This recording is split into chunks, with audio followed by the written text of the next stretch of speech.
"I can't wait to see my daughter in her wedding dress," I commented to my grandson. He smirked cruelly. "Grandma, are you crazy? She got married yesterday. You weren't invited. It was only 200 people. A month later, they lost everything and begged me for a place to stay." My answer made her cry for hours. "I'm glad to have you here. Follow my story until the end and comment the city you're watching from so I can see how far my story has reached. I can't wait to see my daughter in her wedding dress," I said to my grandson Justin as he sat across from me at my small kitchen table, picking at the chocolate chip cookies I'd baked fresh that morning. At 18, he was tall and lean like his grandfather had been, but there was something in his eyes that reminded me more of his mother Tatum, a coldness that seemed to grow stronger each year. Justin looked up from his phone, and for a moment, I thought I saw something flicker across his face. Then he smiled, but it wasn't the warm smile I remembered from when he was little. This smile was different, cruel. "Grandma, are you losing your mind?" he said, his voice dripping with mockery. "She got married yesterday. You weren't invited. There were only 200 people there." The words hit me like a physical blow. I felt the blood drain from my face as I stared at him, waiting for the punchline that never came. The kitchen seemed to tilt around me, and I gripped the edge of the table to steady myself. "What did you say?" I whispered, my voice barely audible. Justin's smile widened, and I realized with growing horror that he was enjoying this. "Mom's wedding was yesterday, Grandma. Big fancy affair at the country club. Flowers everywhere, open bar, live band. She looked beautiful in her dress, the one that cost more than you probably make in 6 months. My hands began to tremble. I set down my coffee cup before I could drop it. "That's not possible. Tatum would have told me. She would have invited me, would she?" Justin leaned back in his chair, studying me like I was some kind of fascinating specimen. "When was the last time she actually called you? Not you calling her, but her calling you?" I opened my mouth to answer, then closed it. The silence stretched between us, heavy and suffocating. When had Tatum last called me? Christmas? My birthday? I couldn't remember. "She's been planning this wedding for 8 months, Justin continued, his voice casual as if he were discussing the weather. Everything had to be perfect. The right venue, the right people, the right image. The implication hung in the air like poison. I wasn't the right image. "I helped with her wedding," I managed to say, my voice cracking. "I gave her my grandmother's pearls for something old. I helped her pick out invitations online. She said she wanted me to walk her down the aisle since your grandfather isn't here anymore." Justin laughed, a sound that made my skin crawl. "Oh, Grandma. You really believed all that? She took your pearls, sure. But walk her down the aisle? Her new stepfather did that. Richard Blackwood. You know, the guy with the Mercedes and the vacation house in the Hamptons." I felt like I was drowning. Each word Justin spoke pushed me further under the surface, away from air, away from hope. "She's been engaged for 2 years, I said weakly. "She told me the wedding was still being planned. She said they wanted to wait until..." "Until what? Until you weren't around anymore?" Justin's eyes glittered with malicious amusement. "Face it, Grandma, you're embarrassing to her. This shabby little house, your secondhand clothes, the way you clip coupons and shop at thrift stores. Do you really think she wanted her new in-laws to meet you?" The cruelty in his voice was breathtaking. This was my grandson, the little boy I'd rocked to sleep, the child I'd taught to ride a bike, the teenager I'd helped with homework when Tatum was too busy with her social life. Now he sat in my kitchen, systematically destroying my world with the precision of a surgeon. She loves me," I whispered. But even as I said the words, they felt hollow. "Love?" Justin snorted. "Maybe, but not enough to risk her perfect new life. Do you know how much this wedding cost? $75,000. Her new husband paid for everything. You think she wanted to explain to his family why her mother lives in a rental house and drives a 15-year-old Honda?" I thought about my car in the driveway, the one I'd bought used 5 years ago with money I'd saved for months. I thought about this house, the little 2-bedroom rental I'd called home for the past decade since I could no longer afford the mortgage on the family home after my husband died. I thought about the clothes in my closet, most of them from discount stores or purchased secondhand. When had I become something to be ashamed of? The reception was incredible. Justin continued, seemingly oblivious to my pain. Prime rib, lobster, champagne that cost more per bottle than you spend on groceries in a month. Mom looked like a princess. A real princess, not the kind that shops at Walmart. I closed my eyes, trying to block out his words, but they kept coming. She has a new life now. A big house in Westfield, a country club membership, a husband who can actually provide for her. She doesn't need. He gestured around my modest kitchen with its outdated appliances and mismatched dishes. The silence that followed was deafening. I could hear the tick of the clock on the wall, the hum of the refrigerator, the distant sound of traffic. Normal sounds of a normal day, except nothing about this day was normal anymore. "Why are you telling me this?" I finally asked, my voice hollow. Justin shrugged. "Because you need to know where you stand." Mom's moving on, and frankly, so am I. I'm starting college in the fall. A real college, not community college. Private, expensive. My new step-grandfather is helping with tuition. He stood up, brushing cookie crumbs from his shirt. "Thanks for the cookies, Grandma, but don't expect me to visit much anymore. I'll be pretty busy with my new life, too." I watched him walk toward the front door, my heart breaking with each step he took. At the doorway, he turned back one last time. "Oh, and Grandma, Mom said to tell you that if you're thinking about causing any drama about not being invited, don't. She's happy now, really happy. For the first time in her life, she doesn't have to worry about being dragged down by family obligations." The door closed behind him with a soft click that sounded like a gunshot in the silence of my empty house. I sat there for a long time, staring at the 2 coffee cups on the table, the plate of cookies that would go uneaten, the morning light streaming through windows that suddenly seemed dimmer than before. My daughter had gotten married yesterday. While I was here, alone, watching television and thinking about calling her to see how her week was going. The realization hit me in waves. The lies, the deliberate exclusion, the careful way she'd been pulling away from me for months, maybe years, without me even noticing. I'd been so grateful for any contact with her that I'd missed all the signs. My beautiful Tatum, the little girl I'd raised alone after her father died when she was 12, had erased me from the most important day of her life.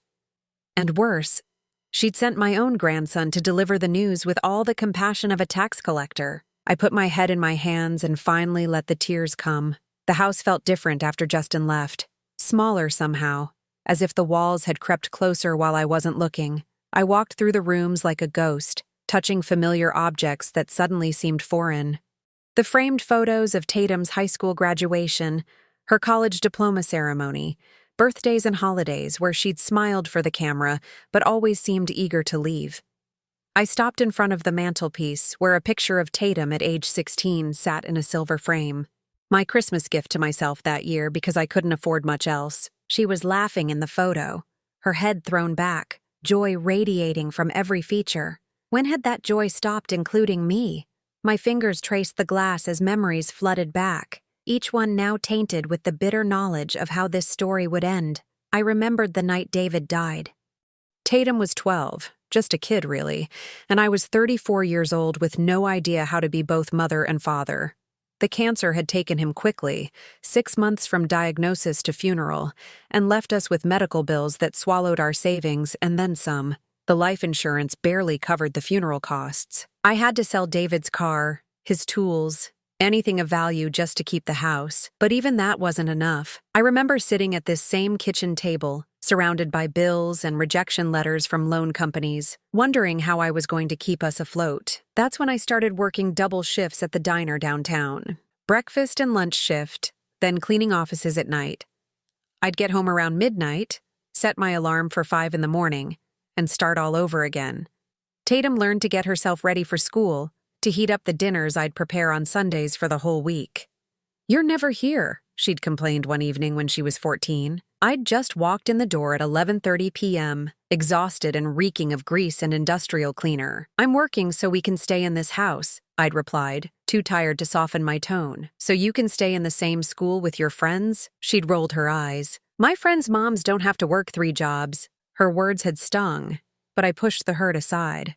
She was just a teenager. She didn't understand.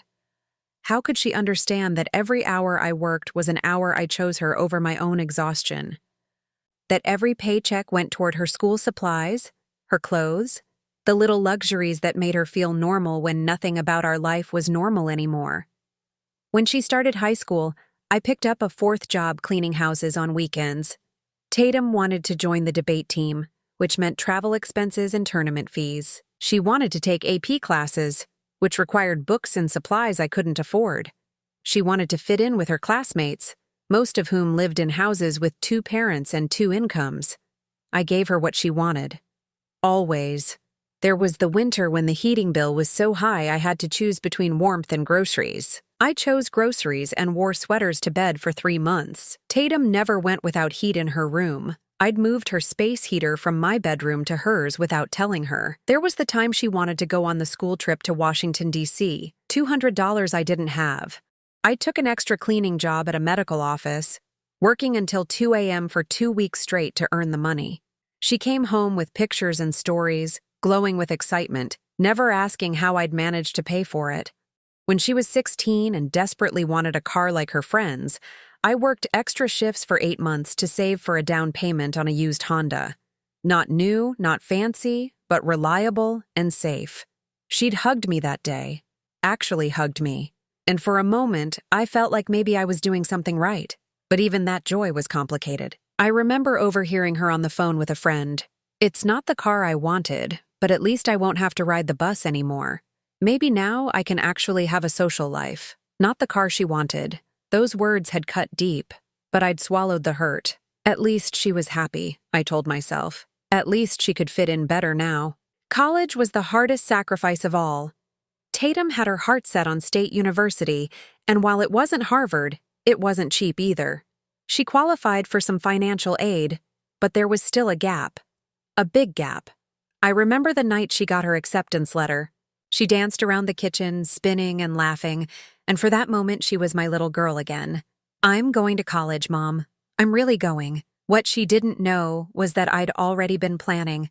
I'd taken out a second mortgage on the house, the one that would eventually force me to sell it after she graduated. I'd sold my wedding ring, David's grandmother's ring that I'd treasured, to a pawn shop downtown.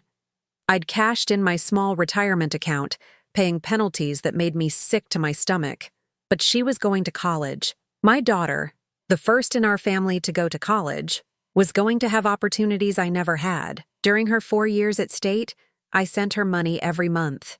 Money for textbooks, for clothes, for the social activities that kept her connected to her classmates. Money I earned by taking on extra work, by skipping meals, by patching my clothes instead of buying new ones.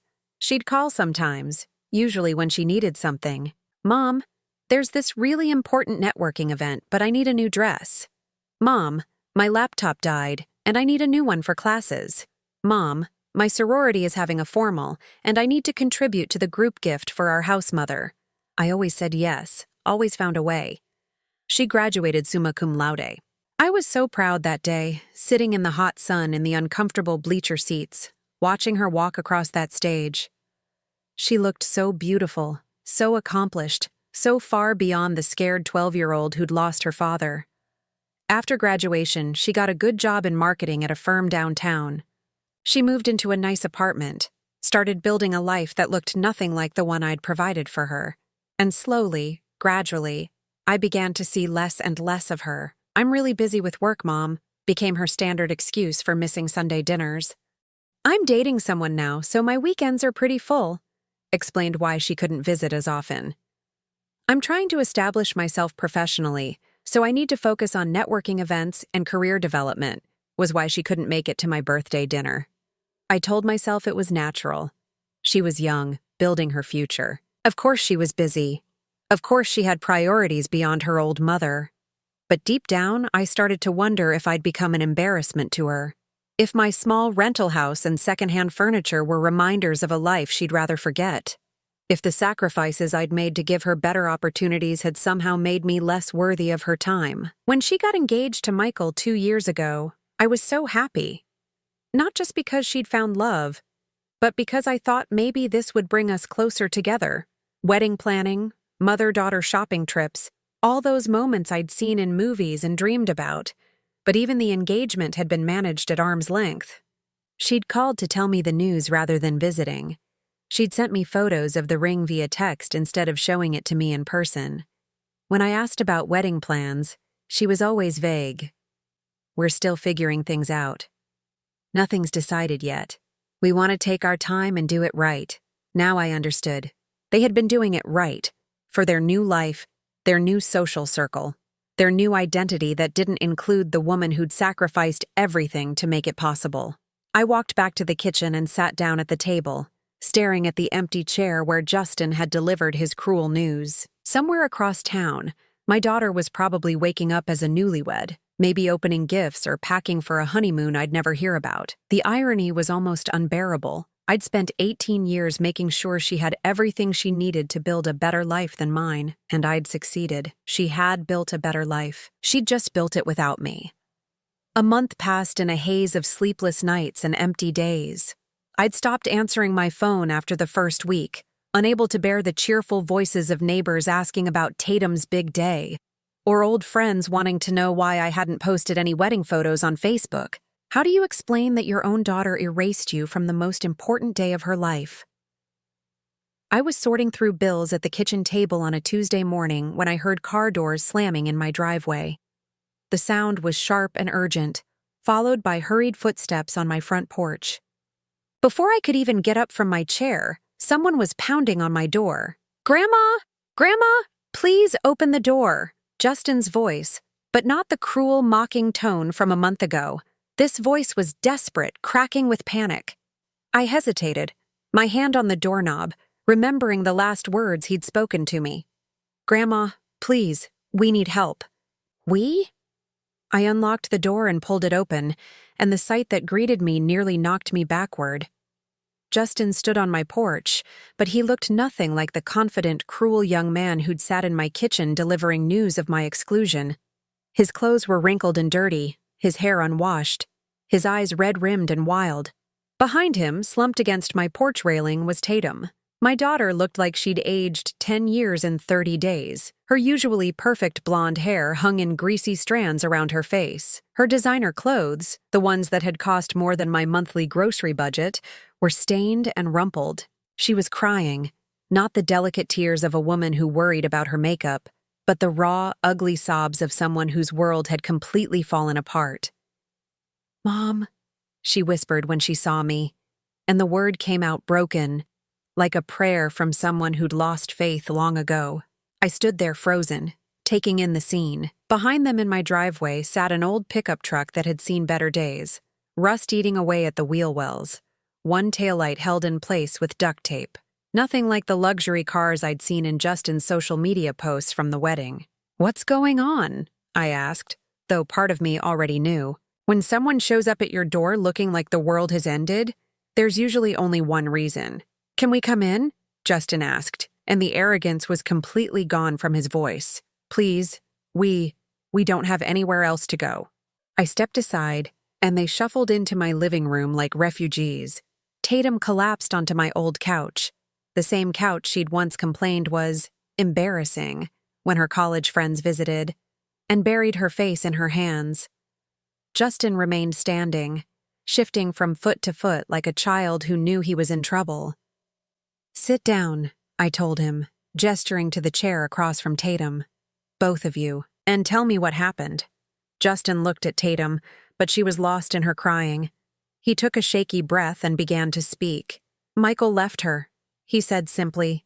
3 days after they got back from their honeymoon in Italy, I felt a twist in my stomach that had nothing to do with satisfaction and everything to do with maternal instinct. Whatever Tatum had done to me, seeing her in this kind of pain was still devastating. "Left her?" I repeated. "What do you mean?" "I mean he packed his bags and moved out," Justin said, his voice getting stronger as he talked. "Turns out he'd been planning it for months. The whole marriage was a scam." Tatum's sobbing got louder, and I moved to sit beside her on the couch, my body acting on 28 years of maternal conditioning before my brain could stop it. She leaned into me immediately, and despite everything, I found myself stroking her hair the way I had when she was little and had nightmares. "Tell me everything," I said to Justin, my voice gentler now. Justin sat down heavily in the chair. "Michael never loved her," he began. "The whole relationship was fake. He's this serial con artist who targets women from middle-class families who are trying to move up in the world. He studies them, figures out what they want, then becomes exactly that person. My blood ran cold. What did he want from her? Access, Justin said bitterly. Mom had been working at Morrison & Associates for 3 years. She had access to client files, financial records, insider information about company mergers and acquisitions. Michael's real business was selling that information to competitors. I closed my eyes, the full picture starting to come together. And Tatum gave it to him? She didn't know what she was doing, Justin said quickly, defending his mother even now. He convinced her that sharing work stories was normal between married couples.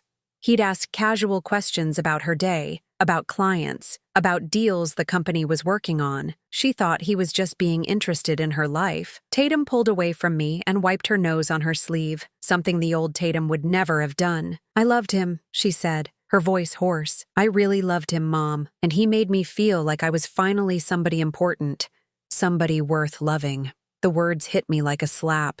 Finally, somebody worth loving. As if I hadn't loved her every day of her life, as if every sacrifice I'd made hadn't been an act of love. When did you find out? I asked. Last Friday, Tatum said. I came home early from work and found him packing. At first I thought he was going on a business trip, but then I saw that he was taking everything. His clothes, his personal items, even things I'd bought him as gifts. She started crying harder. I asked him what was happening and he just laughed. He actually laughed at me, Mom. He said the job was done and he was moving on to the next target. He called me pathetic. He said I was so desperate to escape my trashy background that I'd made it easy for him. My hands clenched into fists. Whatever anger I felt toward Tatum, the protective fury I felt toward anyone who hurt my child was stronger. He took everything, Justin continued. All the wedding gifts, all the money from Mom's savings account that she'd put his name on. Even her car. He said since they were legally married, he had a right to community property. What about the police? I asked. Tatum shook her head. Michael was smart. Technically, nothing he did was illegal. I gave him the information willingly, even if I didn't understand what he was going to use it for. The money in the account was legally his to access. The car was in both our names. And my job, she added miserably. When they found out about the information leak, they fired me immediately. No references, no severance package, nothing. My reputation in the industry is destroyed. No one will hire me. I looked around my small living room, taking in the scope of the disaster. My daughter, who had been so ashamed of me that she'd excluded me from her own wedding, was now sitting on my second-hand couch with no job, no money, no home, and no prospects. Where have you been staying? I asked. With friends at first, Justin said. But that only lasted a few days. Mom was too embarrassed to explain what happened, and without being able to contribute to expenses. They got tired of us pretty quickly, Tatum finished. Rich people don't like having poor relatives hanging around reminding them that it could happen to them too. The irony was so bitter I could taste it. The same people Tatum had been so eager to impress, the ones whose opinion had mattered more than mine, had turned their backs on her the moment she became inconvenient. We've been sleeping in the truck for the past week, Justin admitted. Showering at the gym when we can afford day passes, eating at soup kitchens. Mom kept saying she'd figure something out, that she had friends who would help, but they all disappeared when the money did, Tatum said quietly. Amazing how quickly your social circle shrinks when you can't afford to keep up anymore. I sat back against the couch cushions, trying to process everything I'd just heard. A month ago, my daughter had been living in a mansion, married to a successful businessman, part of an exclusive social circle that had been worth excluding her own mother from. Now she was homeless, jobless, and abandoned by everyone she'd thought cared about her. Mom, Tatum said suddenly, turning to look at me with eyes that reminded me of the 12-year-old who'd cried in my arms the night her father died. I know I don't deserve to ask this. I know what I did to you was unforgivable. But could we maybe stay here? Just for a few days? Until I can figure out what to do next? The question hung in the air between us, loaded with years of pain and disappointment and betrayal. This was the moment I'd unknowingly been preparing for my entire life. The moment when all those sacrifices, all that unconditional love, all those times I'd chosen her happiness over my own, would either mean something or reveal themselves as the desperate actions of a woman who'd confused enabling with loving. I looked at my daughter, really looked at her, and saw not the successful woman who'd been too ashamed to invite me to her wedding, but the broken child who needed her mother more than she'd ever needed anyone in her life. The choice I made next would define both of us forever. I didn't answer Tatum's question immediately. Instead, I stood up from the couch and walked to the kitchen, needing a moment to think. Behind me, I could hear Tatum's quiet sniffling and Justin's nervous shuffling. They were waiting for my verdict, these two people who had delivered the cruelest blow of my life just a month ago. I put the kettle on for tea, my hands moving automatically through the familiar routine while my mind raced. Part of me wanted to throw open my arms and welcome them home, to fall back into the old pattern of making everything better for Tatum no matter what it cost me. But another part of me, a part that had been growing stronger since that terrible morning when Justin destroyed my world, whispered that maybe this time things needed to be different. "Mom?" Tatum's voice came from the doorway. She stood there hesitantly, like she was afraid to enter my space without permission. "Are you okay?" I turned to face her, really studying my daughter for the first time in years. Beneath the exhaustion and the tear-stained makeup, beneath the desperation and the fear, I could see something I'd never noticed before. Or maybe something I'd never allowed myself to see. Shame. Deep, genuine shame. "I'm thinking," I said simply. She nodded and came into the kitchen, sitting down at the same chair where Justin had delivered his cruel news. "I know this is a lot to ask," she began, her voice small. "I know I hurt you. What I did was wrong, and I'm sorry." "Are you?" I asked, my voice sharper than I'd intended. "Are you sorry you hurt me, or are you sorry you need me now?" Tatum flinched as if I'd slapped her. "That's not fair, isn't it?" I poured hot water over tea bags, my movements precise and controlled. "A month ago, I wasn't even worth a phone call to let me know you were getting married. You sent my grandson to tell me about it afterward, and he seemed to take pleasure in explaining exactly why I wasn't good enough to be included." "Mom, I can explain, can you?" I set a cup of tea in front of her and took my own seat across the table. "I'd like to hear this explanation. I'd like to understand how the daughter I raised, the daughter I sacrificed everything for, could look at me and decide I was too embarrassing to be part of her special day." Tatum wrapped her hands around the warm cup, but didn't drink. "It wasn't supposed to be like that," she said quietly. "Michael's family. They're old money, Mom. Really old money. His mother has been featured in Town and Country magazine. His father sits on the boards of 3 different charities. They have a summer house in Martha's Vineyard that's been in their family for 4 generations. And they would have looked at you, at this house, at your clothes and your job, and they would have judged us both." Tatum's voice was getting stronger now, as if she was convincing herself as much as me. "I worked so hard to fit into that world, Mom. I studied how they talked, how they dressed, what they considered important. I couldn't risk them seeing where I really came from." The words hung between us like a confession, where she really came from, as if her childhood, her father's death, my years of sacrifice and struggle, were something shameful to be hidden. "So you decided I was a liability," I said. "No, that's not how I thought about it." But even as she said it, I could see in her eyes that it was exactly how she'd thought about it. "Then how did you think about it, Tatum? Help me understand how a daughter decides her mother isn't worth a place at her wedding." She was quiet for a long moment, staring into her tea. When she finally spoke, her voice was barely above a whisper. "I thought about how different our lives would be if Daddy hadn't died. How we might have been the kind of family that belonged in that world naturally. How you might have been the kind of mother who could hold her own at a country club reception." Each word was a fresh wound. "The kind of mother who could hold her own," I repeated. "What kind of mother was I, Tatum? The kind who worked 3 jobs to keep you in your school district? The kind who sold her wedding ring to help pay for your college? The kind who went without heat in her own bedroom so you could be warm?" "That's not what I meant," she said, but her voice lacked conviction. "Isn't it?" I leaned forward. "Tell me, what was so wrong with the mother who raised you that you couldn't bear for your new family to meet her?" Justin appeared in the kitchen doorway, drawn by the tension in our voices. He looked between his mother and me, and for the first time since I'd known him, he seemed uncertain. Mom always said you did your best, he offered weakly. Did your best, I repeated, looking at Tatum. Damning with faint praise, don't you think? Tatum's composure finally cracked. What do you want me to say, Mom? That I was wrong? Fine, I was wrong. That I was selfish and cruel and ungrateful? Yes, I was all of those things. But I can't change it now, and we need help. There it is, I said quietly. The truth. You're not sorry you hurt me. You're sorry you need me. That's not true, isn't it? If Michael hadn't left you, if you were still living in that big house with your rich in-laws, would you be here apologizing? Would you have ever told me about the wedding?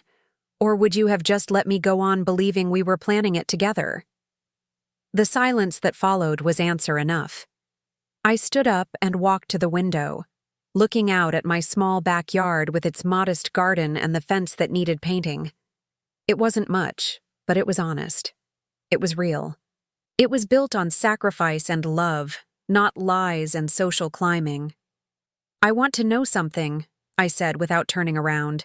When you were planning this wedding, when you were deciding who was worthy of being there, did you ever think about the night your father died? Mom, please don't. Do you remember that night? I continued. You were 12 years old, and you crawled into my bed crying because you were scared. You asked me if we were going to be okay, if we'd have to move, if everything was going to change.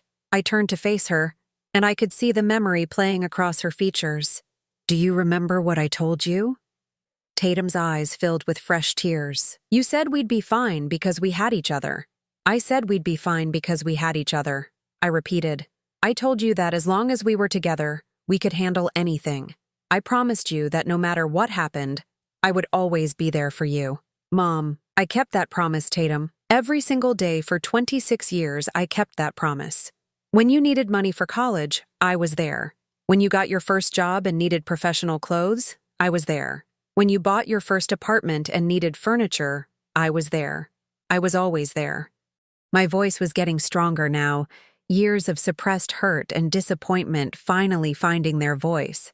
But when it was time for you to keep that promise to me, when it was time for you to say we're in this together, you decided I wasn't worth the risk.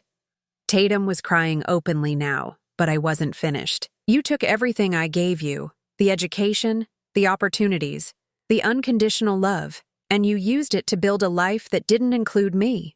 You didn't just exclude me from your wedding, Tatum. You excluded me from your life. You decided that the woman who sacrificed everything for you wasn't good enough to be seen with you. I never meant it that way, she sobbed. How did you mean it then? Explain to me how a mother who loved you enough to work 4 jobs, who sold her most precious possessions to pay for your dreams, somehow wasn't worthy of a seat at your wedding. Justin stepped forward. Grandma, she's sorry. Can't you see she's sorry? I looked at him, this young man who'd sat in my kitchen a month ago and taken such pleasure in describing exactly why I wasn't wanted. Are you sorry too, Justin? Sorry for the way you told me? Sorry for how much you enjoyed hurting me? He had the grace to look ashamed. I was angry, he muttered. Angry at what? What did I ever do to you to deserve that cruelty? You made Mom feel guilty all the time, he said, his voice getting defensive again. Every time she tried to better herself, you were there reminding her of how hard you worked, how much you sacrificed. She could never just enjoy her success because you always made it about what it cost you. The accusation hit me like a physical blow. I made her feel guilty? Yes. Every conversation was about money and how tight things were for you. Every visit ended with you looking around her apartment like you were calculating how much it cost. She felt like she couldn't enjoy anything without you making her feel bad about it. I stared at him, then at Tatum. Is that how you saw it? Every time I was proud of what you'd accomplished, you thought I was trying to make you feel guilty? Tatum nodded reluctantly. Sometimes it felt like you were keeping score, like every good thing in my life came with a price tag that you'd paid. I sat back down, the weight of this revelation settling over me like a heavy blanket. Had I done that? In my pride over her accomplishments, in my joy at seeing her succeed, had I somehow made her feel like she owed me for her happiness? I never meant to make you feel that way, I said quietly. I was just proud. I was proud that all those years of struggle had been worth something. But don't you see? Tatum leaned forward urgently. It made me feel like I could never really escape, like no matter how far I went or how much I achieved, I'd always be that poor girl whose mother worked multiple jobs. I'd always be defined by struggle instead of success. The kitchen fell silent, except for the tick of the clock and the distant hum of traffic. 3 generations of my family sat around the table where I'd fed them countless meals, and I was finally understanding the depth of the divide that had grown between us. But understanding didn't make the pain any less. If anything, it made it worse, because now I knew that my daughter hadn't just been ashamed of my circumstances. She'd been ashamed of me. The 3 of us sat in the heavy silence, each lost in our own thoughts. Outside, I could hear children playing in the street, their laughter a stark contrast to the weight of revelation that had settled over my kitchen. 26 years of misunderstanding stretched between us like a chasm, and I wasn't sure if it could ever be bridged. So what happens now? Justin finally asked, his voice small and uncertain. I looked at him, then at Tatum, studying their faces. A month ago, they had been confident and cruel, secure in their superiority over my humble life. Now they sat in my kitchen like supplicants, waiting for mercy from the woman they'd deemed unworthy. The irony wasn't lost on me. The power dynamic had completely shifted. I was the one with a home, with stability, with choices. They were the ones with nothing. I don't know, I said honestly. I'm still trying to understand how we got here. Tatum wiped her eyes with a tissue I'd handed her. We got here because I made terrible choices, she said quietly. Because I let pride and shame drive my decisions instead of love. It was the first truly honest thing she'd said since arriving on my doorstep. Yes, I agreed. You did. She flinched at my directness, but didn't argue. But I need to understand something, I continued. If I help you now, if I let you stay here and get back on your feet, what's to stop this from happening again? What's to stop you from rebuilding your life and deciding once again that I'm an embarrassment you need to hide? Mom, I would never. You would never what? You already did, Tatum. You already chose your image over our relationship. You already decided that being associated with me was a liability. I stood up and began clearing the teacups, needing something to do with my hands while I worked through my thoughts. I spent your entire childhood teaching you that family comes first, that we stick together no matter what. And the moment you had a chance at something better, you threw that lesson away. I was wrong, Tatum said desperately. I see that now. Michael's betrayal, losing everything. It showed me what really matters. Did it? I turned to face her. Or did it just show you that the people you chose over me weren't really your friends after all? The question hung in the air, and I could see Tatum struggling with it, because we both knew the answer. If her rich friends had stood by her, if Michael's family had offered support, would she be here apologizing to me? Or would she still be maintaining her distance, still convinced that association with me would drag her down? I want to believe you've learned something, I said carefully. I want to believe that this experience has shown you the value of real family, of unconditional love, but I'm not sure it has. Justin shifted uncomfortably in his chair. What do you mean? I sat back down, looking directly at him. I mean that both of you are here because you have nowhere else to go. You're not here because you missed me or because you realized you loved me. You're here because I'm your last resort. The truth of it was written across both their faces, and that's not the foundation for rebuilding a relationship, I continued. That's just desperation masquerading as remorse. Tatum's face crumpled. What do you want me to say, Mom? What do you want me to do to prove that I'm sorry? I don't want you to prove anything, I said quietly. I want you to be honest, really honest. Not sorry because you need me honest, but truly honest about why you made the choices you made. She stared at me for a long moment, and I could see the internal struggle playing out across her features. The old Tatum would have crafted a response designed to get what she wanted, but this new Tatum, stripped of her pretenses and her security, seemed to be grappling with something deeper. I was ashamed, she said finally, her voice barely above a whisper. Of what? Of everything. Of this house, of your job, of the way we used to clip coupons and shop at thrift stores. Of the fact that I wore the same dress to 3 different school dances because we couldn't afford more than one. Her voice was getting stronger, the words pouring out like water through a broken dam. I was ashamed that my friends' parents had college degrees and careers while you cleaned offices for a living. I was ashamed that their houses had new furniture while ours came from garage sales. I was ashamed that they went on vacations to Europe while we considered a trip to the state park a luxury. Each word was a knife to my heart, but I'd asked for honesty, and this was what honesty looked like. And when I finally had a chance to be part of a different world, a world where no one knew about any of that, I grabbed it. She continued. I convinced myself that I deserved better, that I'd earned the right to leave that life behind. And leaving that life behind meant leaving me behind, I said. She nodded, tears streaming down her face. I told myself it was temporary. That once I was established in my new life, once I was secure, I'd figure out how to include you without it costing me everything I'd worked for. But that day never came. No. Because there was always something else to protect, some new level to reach where I thought I'd finally be safe enough to be honest about where I came from.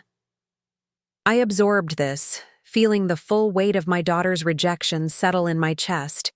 She hadn't just excluded me from her wedding. She'd been systematically erasing me from her life for years, always planning to include me someday when it was convenient, when it was safe, when it wouldn't cost her anything. And what about you? I asked Justin. What's your excuse for the cruelty? He looked down at his hands. I guess I absorbed Mom's attitude. The way she talked about this place, about your life, it made me think you were less than. That you were holding us back somehow. Holding you back from what? From being the kind of people we thought we deserved to be, he said quietly. People with money and status and respect. And now? He looked around my modest kitchen, taking in the hand-me-down furniture and the outdated appliances. Now I realize that the only person in this room who actually has respect is you. You're the only one who never pretended to be something you weren't. It was a start, but it wasn't enough. Words were easy when you were desperate. Actions were harder. If I let you stay, I said carefully, there will be conditions. Both of them nodded eagerly. First, this isn't temporary charity. If you're going to be part of my life, you're going to contribute to it. Tatum, you'll find work, any work, and help with expenses. Justin, you'll get a job too instead of depending on family money for college. But his education. Tatum started to protest. His education will mean more if he earns it himself. I cut her off. The way I earned mine through night school while working full-time.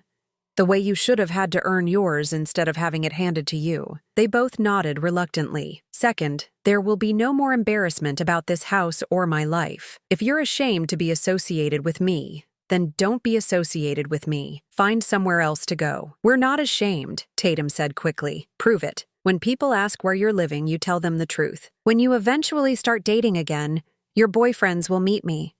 When you find new friends, they'll be welcome in this house. No more hiding. No more making excuses for who I am or how I live. The idea clearly terrified her. But she nodded. And third, I said, my voice growing firmer, we're going to deal with this honestly. No pretending the past didn't happen. No glossing over the hurt with fake pleasantries. If we're going to rebuild our relationship, it's going to be built on truth, not convenience. I stood up again, looking down at both of them. I need time to think about this. You can stay tonight. You can sleep on the couch and the floor in the living room. But tomorrow, I want an answer from both of you about whether you can really live with these conditions or whether you're just agreeing because you're desperate. Mom, Tatum started. No, I said firmly. No more manipulation. No more pulling at my heartstrings because you need something. Think about what I've said. Really think about it. Because if you agree to this and then go back to your old patterns, I won't give you another chance. I walked toward my bedroom, then paused at the doorway. Ann Tatum, that little girl who used to crawl into my bed when she was scared, she understood something you forgot. She understood that we were stronger together than apart. If you want to be part of this family again, you need to remember that lesson. I closed my bedroom door behind me and sat on the edge of my bed, my hands shaking with exhaustion and emotion. Through the thin walls, I could hear the murmur of voices as Tatum and Justin talked in the living room. probably trying to figure out if they could meet my conditions, but the truth was, I wasn't sure if I could meet them myself. Because as much as I wanted my daughter back, I wasn't sure I could trust her not to break my heart again, and I wasn't sure I was strong enough to survive it if she did. I woke the next morning to the smell of coffee brewing and quiet voices in my kitchen. For a moment, I lay in bed listening to the unfamiliar sounds of other people in my house, and I realized how long it had been since I'd awakened to anything other than silence. When I emerged from my bedroom, I found Tatum standing at my stove, carefully scrambling eggs in my old cast-iron pan.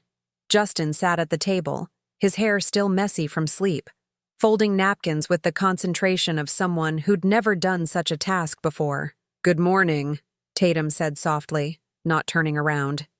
"I hope you don't mind." I found some eggs and bread, and I thought maybe I could make breakfast. I looked around my kitchen, noting the small changes. The dishes had been washed and put away. The table had been wiped clean. Someone had even taken out the trash. "Thank you," I said, taking my usual seat at the table. Tatum placed a plate in front of me.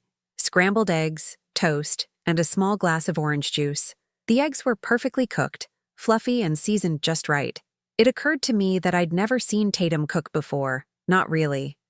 During her childhood, I'd been too busy working to teach her, and during her adult years, she'd lived a life where cooking wasn't necessary.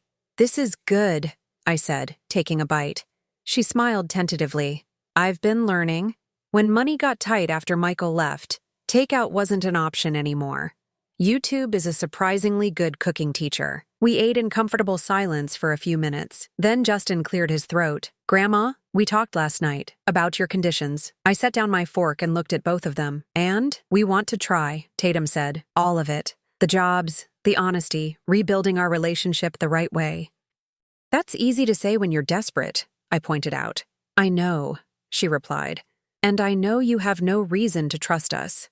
But I want to show you something." She reached into her purse and pulled out a small silver object.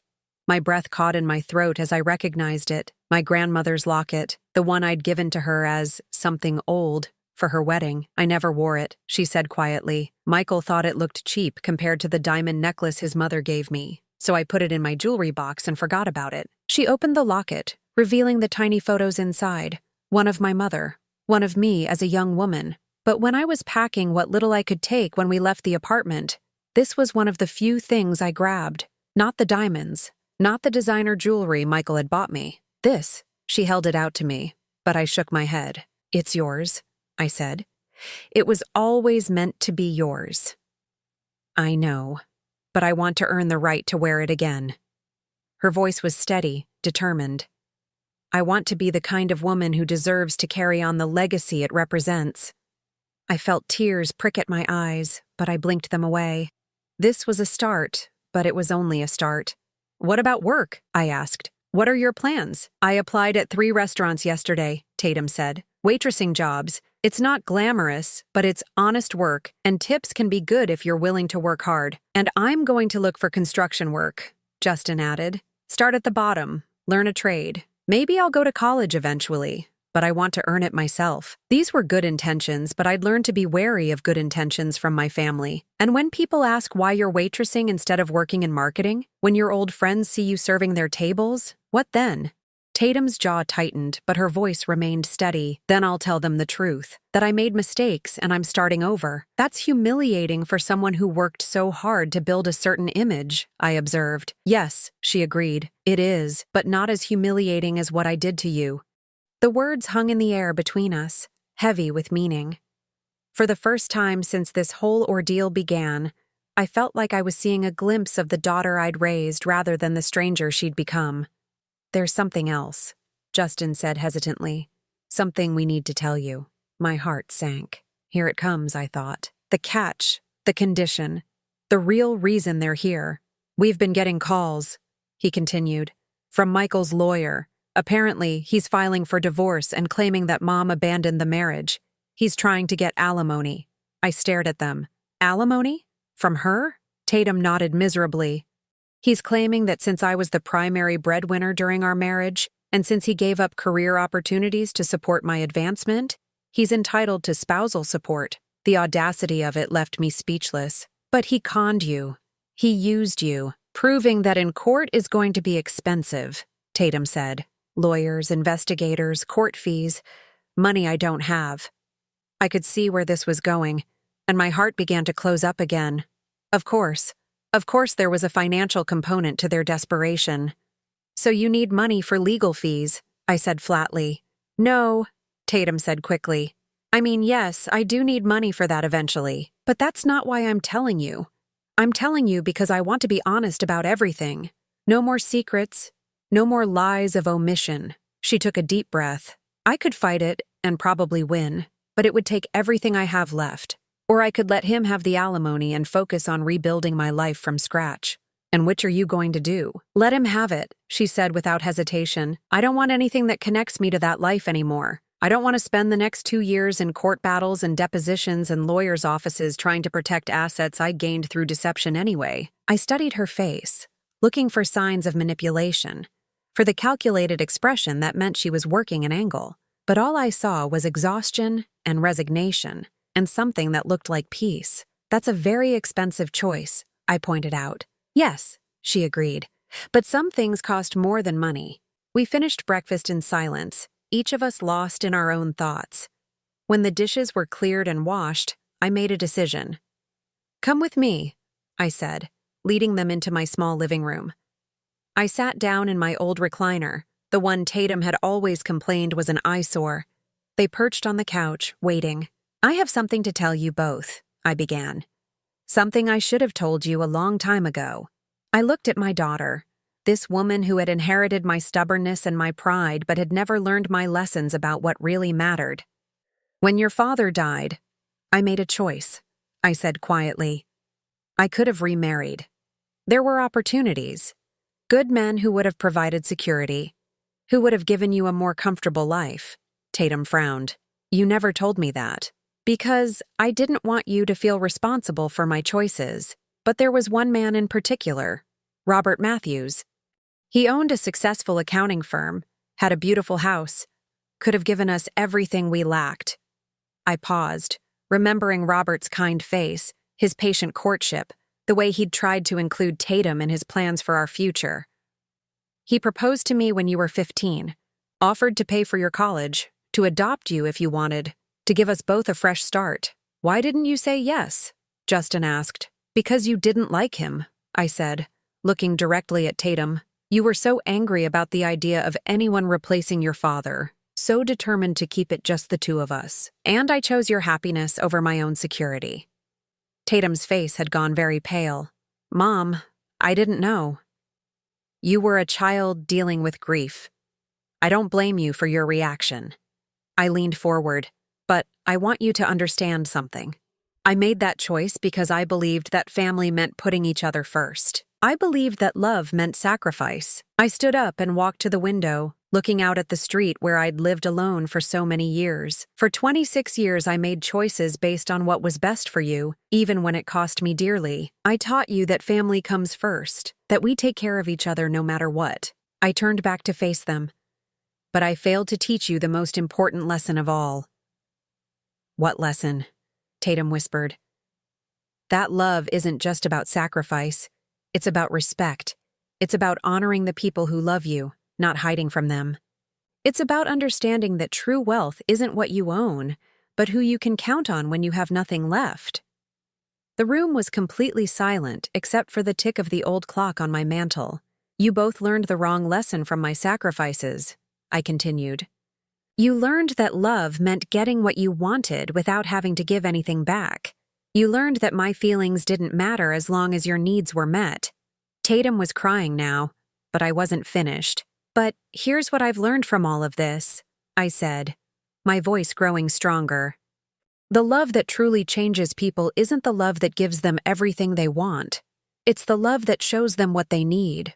I walked back to my chair and sat down, looking at both of them with complete clarity. So here's what's going to happen. You're going to stay, both of you. But not because I'm weak or because I can't say no to family. You're going to stay because I choose to love you in the way you need to be loved, not the way you want to be loved. I smiled then, and for the first time in months, it felt genuine. You're going to live here, in this house you were ashamed of. and you're going to learn what it means to build a life based on integrity instead of image. You're going to work jobs that humble you and discover that dignity comes from honest work, not prestigious titles. Tatum was sobbing now, but she was nodding too. And most importantly, you're going to learn that the love of a family who knows all your flaws and chooses you anyway is worth more than the approval of people who only like you when you're convenient. I reached over and took Tatum's hand, the same hand that had once been so small in mine when she was afraid. I'm not doing this because I'm weak, sweetheart. I'm doing this because I'm finally strong enough to love you the way you need to be loved, even when it's hard for both of us. She collapsed into my arms then, 28 years old, but crying like the 12-year-old who had lost her father and been so afraid of losing me too. I'm sorry, Mom, she sobbed into my shoulder. I'm so sorry for everything. I know you are, I whispered, stroking her hair the way I had when she was small. And we're going to work through it together. All of it. Justin joined us then, wrapping his arms around both of us, and for the first time in years, I felt like I had my family back. Not because they needed me, but because they finally understood what I'd been trying to teach them all along. Love isn't about hiding from each other's flaws. It's about seeing them clearly and choosing each other anyway. It's about building something real together instead of chasing after things that glitter but have no substance. And sometimes, the greatest gift you can give someone is not what they want, but what they need to become the person they were meant to be. That afternoon, as we sat around my kitchen table making plans for their job searches and discussing how we'd make the living arrangements work, I realized something profound had shifted. The power dynamic hadn't just changed because of their circumstances. It had changed because I'd finally learned the difference between enabling and loving. My daughter was going to have to rebuild her life from nothing, just as I had after her father died. But this time, she wouldn't be doing it alone. And this time, she'd be building it on a foundation that couldn't be shaken by other people's opinions or temporary setbacks, because she'd finally learned what I'd been trying to teach her all along, that the only approval that matters is the approval of people who love you enough to want you to become your best self, even when it's difficult. That night, as I tucked a blanket around Tatum sleeping on my couch and watched Justin settling into the sleeping bag on my living room floor, I felt a peace I hadn't experienced in years. They were home, really home, not because they had nowhere else to go, but because they'd finally learned where they belonged. Now I'm curious about you who listened to my story. What would you do if you were in my place? Have you ever been through something similar? Comment below, and meanwhile, I'm leaving on the final screen 2 other stories that are channel favorites, and they will definitely surprise you. Thank you for watching until here.